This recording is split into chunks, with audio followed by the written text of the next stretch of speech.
Mama, don't go back home.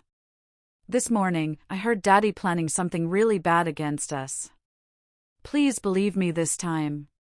My 7-year-old son, Kenzo, whispered the words, his small hand gripping mine so tightly his knuckles were white.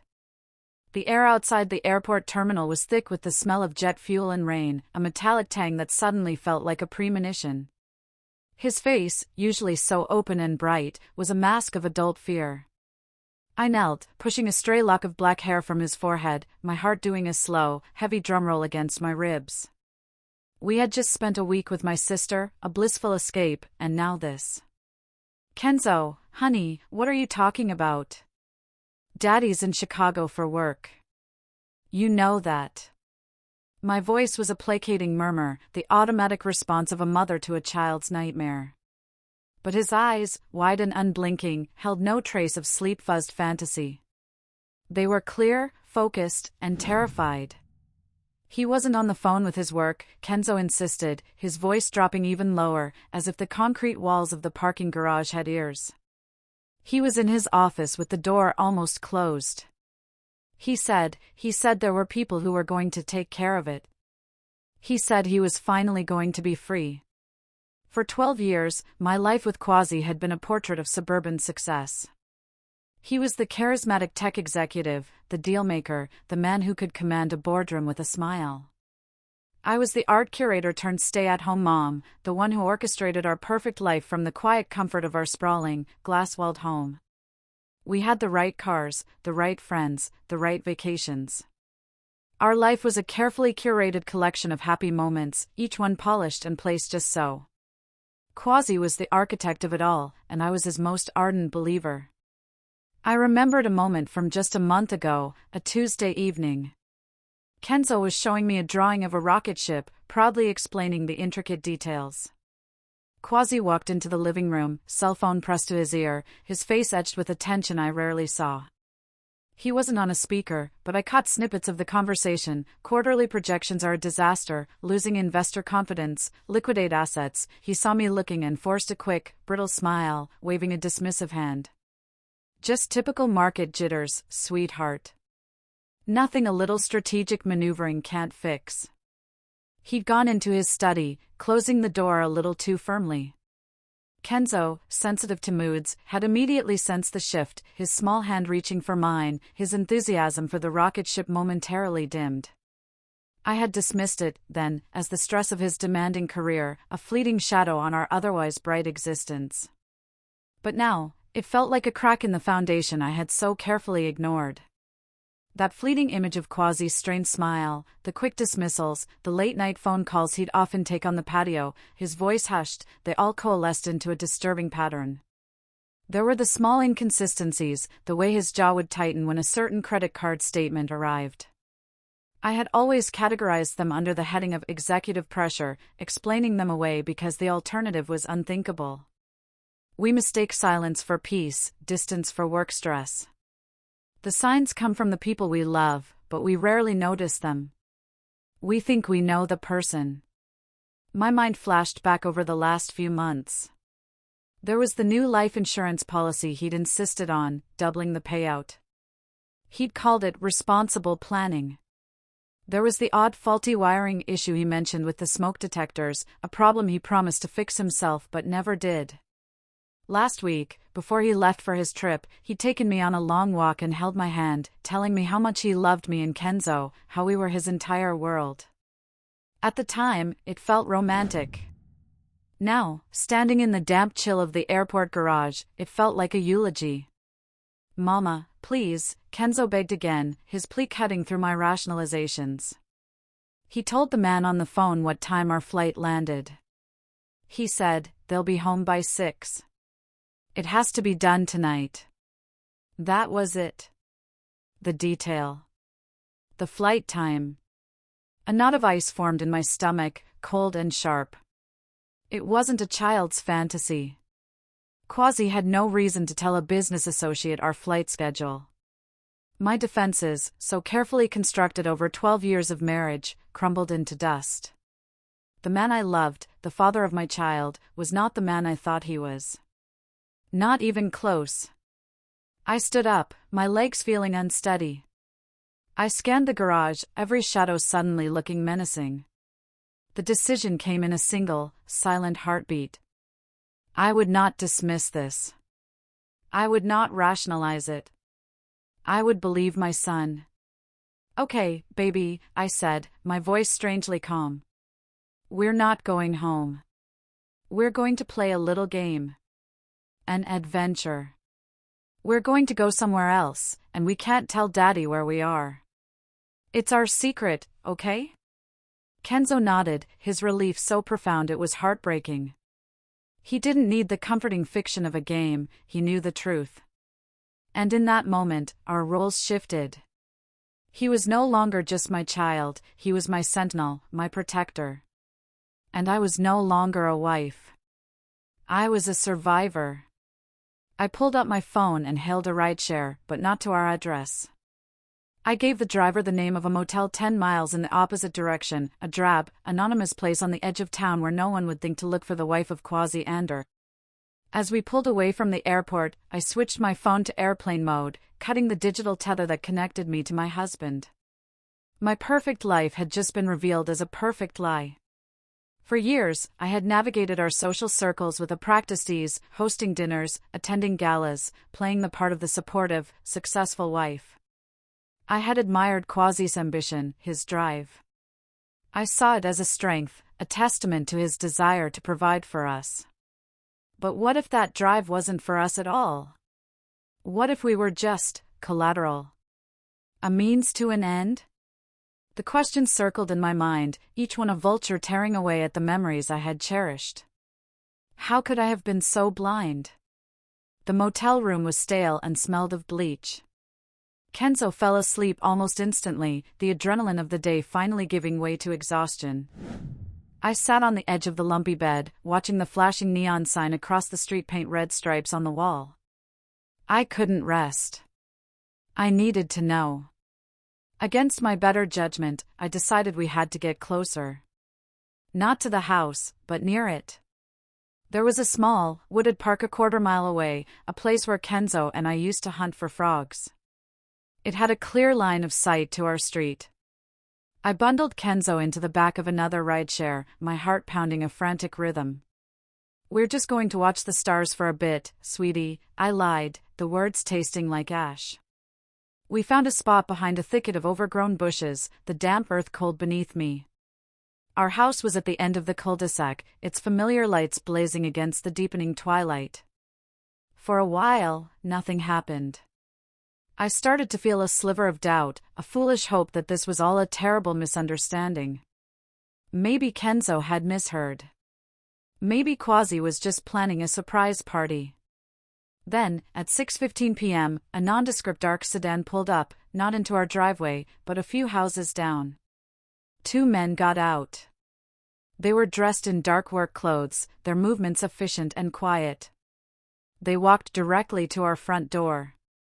One of them pulled out a key. A key. Quasi must have given it to them. I clamped my hand over my own mouth to stifle a scream, pulling Kenzo tighter against my side. He didn't make a sound, just watched with wide, knowing eyes. The men disappeared inside. Minutes stretched into an eternity. Then, a flicker. A small, orange glow in the downstairs living room window. It grew with an unnatural speed, a hungry, living thing. Within moments, the entire lower floor was a maelstrom of light. Smoke began to pour from the eaves, thick and black. The men hurried out, glancing back only once before getting in their car and driving away, their pace unhurried, clinical. They had done their job. The fire alarm, which I now knew was deliberately silenced, never went off. I watched the home I had built, the place where I had rocked my baby to sleep, where I had laughed and dreamed, be consumed by flames. Every photograph, every piece of art, every memory turned to smoke and ash. And I knew, with a certainty that chilled me to the bone, that we were supposed to be in there. We were supposed to be the tragic story on the morning news. He knew. Of course he knew. He was in another state building his perfect alibi while hiring people to kill us, his own family. The love, the promises, the shared life, it was all a performance. And I had been his most captivated audience. The shock wasn't just in the act itself, but in the depth of the deception. It was a betrayal so complete, so absolute, that it rewrote my entire past. Every anniversary gift, every whispered "I love you," was now tainted, a calculated move in a long, cruel game. Just then, my phone, which I'd foolishly turned back on, buzzed. A text from Quasi. Ira. Oh my God. Someone just called me. The house. Are you and Kenzo okay? Answer me. The manufactured panic in his words was sickening. The use of exclamation points felt like a personal insult. My grief and shock hardened into something else. A cold, clear resolve. He wasn't going to get away with this. I looked down at Kenzo, his face illuminated by the distant, hellish glow. I had to protect him. I had to make Quasi pay. I remembered something my father had told me a year before he passed away. He'd never fully trusted Quasi's slick charm. If you ever find yourself in a corner, Ira, he'd said, handing me a business card, a real corner you can't see your way out of, you call this woman Zunara Vance. She's not just a lawyer, she's a force. And she owes me a favor. I had tucked the card away, amused by his fatherly paranoia. Now, huddled in the dark as my life burned, I fumbled for my wallet. The card was still there. I dialed the number. The next morning, I met Zunara Vance in a small, discreet coffee shop far from the smoldering ruins of my life. She was a woman in her late 50s with sharp eyes that seemed to see right through me and a demeanor that radiated calm, controlled power. She listened to my story without interruption, her expression unreadable. When I finished, she took a slow sip of her coffee, her gaze steady. Your father asked me to look out for you if something like this ever happened, she said finally, her voice raspy but firm. Langston was a very smart man. He always had a nose for trouble. She paused, studying my face. And a deep suspicion of men who wear their ambition on their sleeve like a coat of arms. He described Quasi as a shark in a tailored suit, charming but with cold eyes. She slid a thick file across the table, its contents already looking heavy with unspoken truths. My name was on the tab. Your father hired a private investigator 3 years ago, discreetly, to check into Quasi's business dealings. He felt something was off. Langston trusted his gut, and his gut rarely lied. She opened the file, revealing dense pages of reports and financial statements. Quasi's company, Endertech, has been a house of cards for years. He wasn't a successful executive, he was a master illusionist. The PI found he had leveraged everything, taken out secret loans from several high-risk lenders, and was drowning in over $2 million of debt, most of it to unsavory online gambling syndicates. The Chicago business trip was a lie, flight records show he'd never left the state. Zunara leaned forward, her elbows on the table. The insurance policies are key. There are 3 of them. 1 on the house, and 2 life insurance policies. 1 for you, 1 for Kenzo. Total payout upon your accidental deaths would be $5 million. Enough to clear his debts, disappear, and start over. She watched my face intently, letting the devastating facts sink in. This wasn't a crime of passion, Ira. This was a meticulously planned financial assassination. It was all there. The motive. The means. The monstrous, calculated betrayal. My world tilted on its axis, the floor falling away. I was not a wife who had been wronged, I was a business liability that needed to be liquidated. A part of me wanted to crumble. To just give up and let the waves of despair wash over me. What was the point of fighting? The man I had built my life with had tried to erase me. But then I looked at a photo of Kenzo on my phone's lock screen, his bright, trusting smile. And the despair receded, replaced by a glacial rage. Quasi had not just tried to kill me, he had tried to kill my son. That was a line from which there was no return. He hadn't just destroyed a marriage.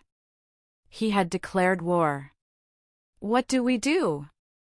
I asked, my voice a hoarse whisper. Zanara's eyes glinted. "We don't get sad. We get smart. He thinks you're dead. The police report will list 2 bodies, likely unidentifiable, pending dental records. He'll play the grieving husband for a few days, then he'll start making calls about his payout. But he left loose ends. Men like him always do. Especially the arrogant ones." She pointed to a line in the private investigator's report. It mentioned a small, fireproof safe Quasi had installed in the wall behind a false bookcase in his home office. The PI noted he'd seen Quasi using it for personal documents. "He's arrogant," Zanara reiterated. "He probably kept records. A ledger, a notebook, something to track his debts and payments. If we can get that, we have him." The thought of going back to that house, to that charred shell of my life, was terrifying. But the thought of letting Quasi win was worse. That night, Kenzo provided the key. As I tucked him into bed in our new, sterile motel room, he looked at me. "Mama, I know where Daddy hides things," he said quietly. "In the wall in his office. There's a secret button under his desk. I know because I watch. I always watch." My quiet, observant boy. He had seen everything. 2 nights later, Zanara and I, dressed in black, cut through a neighbor's yard and approached the back of my former home. It was a skeletal ruin, cordoned off with yellow police tape. The air still reeked of wet ash and melted plastic, a sickening mix of destruction. The moon was a sliver, casting long, eerie shadows. The silence of the neighborhood was broken only by the distant hum of traffic and the crunch of our shoes on charred debris. Zanara worked on a back window with surprising expertise, a small crowbar making short, efficient work of the warped frame, while I stood watch, my heart hammering against my ribs. We moved through the wreckage like ghosts. The water damage from the fire hoses was extensive, pooling in places, and the stench was overwhelming, a toxic cocktail of burnt wood, melting plastics, and the ghost of everything that once was. Charred beams lay exposed, the ceiling in some rooms completely collapsed. The floor was a treacherous mix of broken glass and soaked insulation. We found the office. The bookcase was gone, reduced to ash, but the wall behind it was mostly intact, a grimy testament to its false front. Following Kenzo's precise instructions, I felt under the scorched remains of the desk and found it, a small, recessed button, miraculously still functional. With a faint click, a section of the wall popped open, revealing the small metal door of the safe. A wave of profound sadness washed over me. This is what my life had become? Breaking into the ruins of my own home like a thief, searching for proof that my husband was a monster? I remembered bringing Kenzo home from the hospital to this house, his tiny form bundled in a blue blanket. I remembered Quasi lifting me over the threshold on our wedding day. Were all those memories lies? Or was there a time when he loved me, before the desperation consumed him? For a fleeting moment, I felt a pang of pity for the man he used to be, or the man I thought he was. Zanara produced a small toolkit. She was surprisingly adept, her fingers nimble as she worked the small combination lock. After a few tense minutes, the safe door swung open. Inside, untouched by the fire and water, were several items, stacks of cash, a small black notebook, and 2 burner phones. We had found his entire secret life. As Zanara was grabbing the contents, we heard a noise from outside. The crunch of gravel. Headlights sliced through the darkness, momentarily illuminating the front of the house. My blood ran cold. It was the same nondescript dark sedan from the night of the fire. The 2 arsonists were back. Maybe to survey their work, or maybe to retrieve the very things we were after. Out. Now, Zanara hissed, her voice low and urgent. We scrambled out the back window just as we heard the front door creak open. We didn't stop running until we were 2 blocks away, collapsing behind a hedge, gasping for air, the acrid smell of smoke still clinging to our clothes. In my hand, I clutched the notebook. We had it. The next day, we took everything to a detective Zanara trusted, Detective Harding, a stoic woman with tired but intelligent eyes. The notebook was a goldmine. It was a detailed ledger of Quasi's gambling debts, with names, dates, and amounts. It even had notes about the insurance project and a chilling reference to payment upon completion. The burner phones contained text messages with the two men, coordinating the time and method of the arson, even confirming the faulty smoke detector detail. It was a complete, self-contained confession. The police were stunned. They immediately put a wiretap on Quasi's phone and began surveillance. They wanted him not just for arson and fraud, but for conspiracy to commit murder. And they wanted his confession on tape. To get that, they needed bait. They needed me. I spent the next 24 hours in a police-safe house with Kenzo. It was a nondescript apartment, sterile and impersonal, but felt miles safer than anywhere I'd been in days. Kenzo, drawing quietly at a small table, occasionally looked up at me with those knowing eyes, a silent reassurance. My own emotions were a tumultuous storm, fear, an almost dizzying surge of vindication, and a cold, focused resolve. The detectives prepped me, explaining the risks, the protocols, the precise phrases to use to elicit a confession. They fitted me with a wire, a tiny device that felt heavy with the weight of my impending confrontation. I felt like I was preparing for war, not a conversation. Harding looked at me with a solemn gaze. "You're doing something incredibly brave, Ira. But you don't have to do it alone. We'll be with you every step." I thought of Kenzo, his tiny hand in mine. No, I wouldn't be alone. The plan was for me to send a text to Quasi from a new, untraceable number, letting him know I was alive. "I know you're alive," his text came back almost instantly, chilling me to the core. "And I know you took the things from the safe. We need to talk. Urgent. The park by the old marina. Tomorrow at noon. Come alone, Ira, or you'll regret it." He knew. The arsonists must have reported back that the safe was empty. His panic was palpable even through the text. The game had changed. He was no longer the confident predator, he was a cornered animal. And cornered animals are the most dangerous. The next day, the park was crawling with undercover officers. Snipers were positioned on nearby rooftops, their scopes fixed on the designated area. I felt strangely calm as I walked toward the designated park bench. The sky was a brilliant, indifferent blue. Birds chirped in the trees. It was a beautiful day for a monster to lose everything. I was no longer the woman who had married believing she had found love. I was a mother protecting her child. I was a weapon, honed by betrayal and grief, and I was pointed directly at Quasi's heart. He was already there, pacing by the bench. He looked terrible. His expensive suit was wrinkled, his face pale and unshaven. The mask of the successful executive was gone, revealing the desperate, hollowed-out man underneath.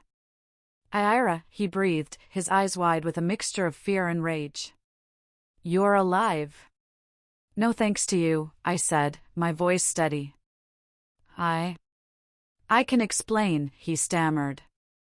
"It all just got out of control. The money, the pressure. It wasn't supposed to be like this. I was going to pay them off, and we could have just started over." For a split second, a foolish, sentimental part of my heart wanted to believe him. I saw the young man I fell in love with, the one who quoted poetry and dreamed of changing the world. Was it possible he was just weak, not evil? Did he deserve a chance to explain? But then I saw Kenzo's terrified face in my mind, and the flicker of doubt was extinguished. Weakness doesn't hire men to burn your family alive. That is a choice. A monstrous, unforgivable choice. "Start it over?"